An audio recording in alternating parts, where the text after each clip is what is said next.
S'il vous plaît, arrêtez de dire que vous détenez la vérité. Peu importe la thérapie dans laquelle tu es, peu importe la discipline sportive dans laquelle tu es, arrêtez de dire j'ai compris, j'ai la vérité, les autres n'ont pas compris.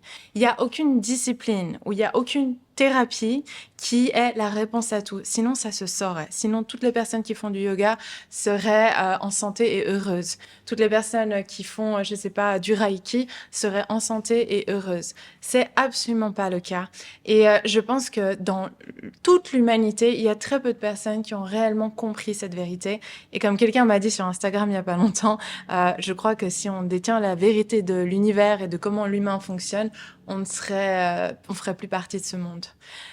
Il faut, si une personne me dit j'ai compris, viens, je te guéris, moi je pars en courant, je fuis, d'accord? Parce que qu'est-ce qui l'anime? Cette personne, chaque fois qu'on pense détenir la vérité, à chaque fois qu'on pense avoir compris quelque chose, on se cristallise. Ça veut dire qu'on s'installe dans une vérité et on se ferme à d'autres possibilités. Pour moi, le réel pouvoir, c'est celui qui se met toujours en question, celui qui est toujours ouvert à découvrir des nouvelles perspectives. Et plus je suis enfermée dans ma vérité, plus je suis enfermée dans mes croyances, plus mon corps se cristallise, plus je fais échec au karma, plus je m'éloigne de ce qui pourrait être. Si on pousse un peu l'idée, on peut me traiter de perchose. Moi, je pense vraiment qu'on vit dans un monde d'illusions. Et je pense qu'à chaque fois qu'on pense que quelque chose est la vérité, alors on s'éloigne un peu plus de notre libération.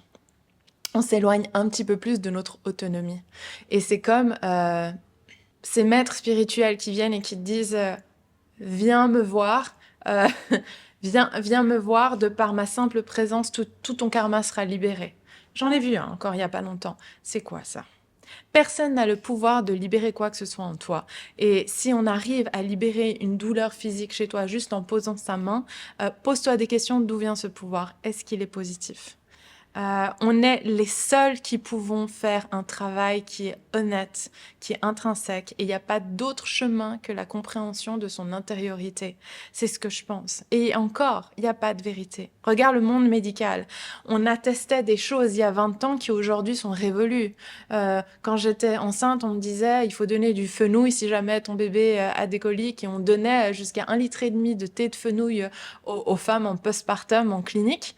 Et quand j'étais à 2 mois postpartum, il y a un article qui est sorti, en fait, le fenouil, c'est mauvais, il faut arrêter. Donc en fait, tout ce qui était des croyances fermes à l'époque sont révolues aujourd'hui, et ça continue d'évoluer comme ça.